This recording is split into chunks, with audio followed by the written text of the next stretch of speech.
A unique number is a number which has no repeated digits, like 1, 2, 3, 4, 5. There is no repeated digit in that. Okay, so here we are going to have a program in Java where we will input a number from user and we will check whether the number is unique number or not. So here I have created a class with the name unique, and now I'll double click on the class. The code window gets opened, and then we will clear this and we will begin the code. The very first line of the program is import java.util.scanner.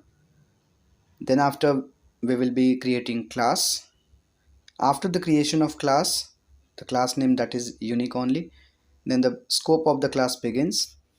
Then we create main function, and then the main function scope begins. Then we will create the object of scanner class to take input from user. And after the creation of object of scanner class, we'll simply give a message to the user, system.out.println, that enter a number.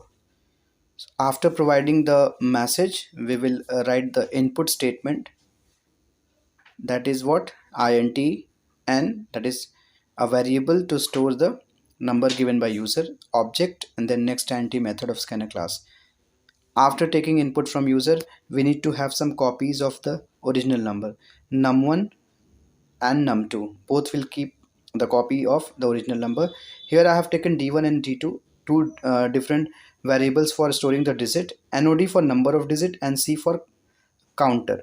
Okay, now we have to see here what we are going to do.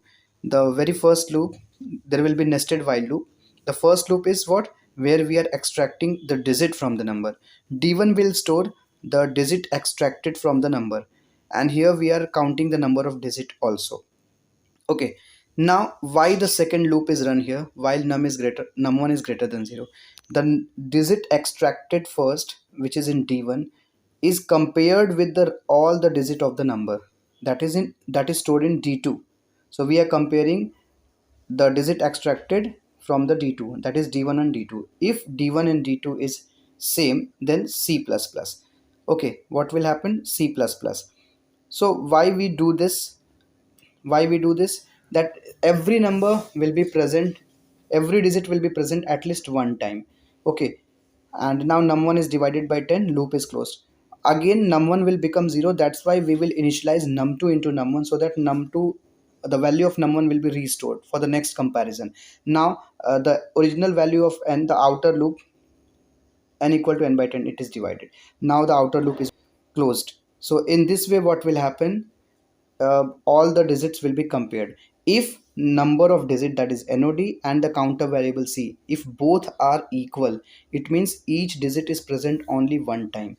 Okay, so that's why we have given here message that if nod is equal to c, then the number is unique, and if it is not equal, if definitely if any digit is repeated, the value of c is going to be more than nod. And so else portion we will write here, else number is not unique. Okay, now after writing not unique number, what we have to do the next, we will close the main function and then we will close the class. Now we'll go to compile option, we'll click on compile button. Now class compiled, no syntax error. It's time to run the program. Void main, enter a number 1 2 3 4 5 6, it's a unique number. Now we will run the program again and we will give something else like 1 1 2 4 5 9, not a unique number because 1 is repeated here.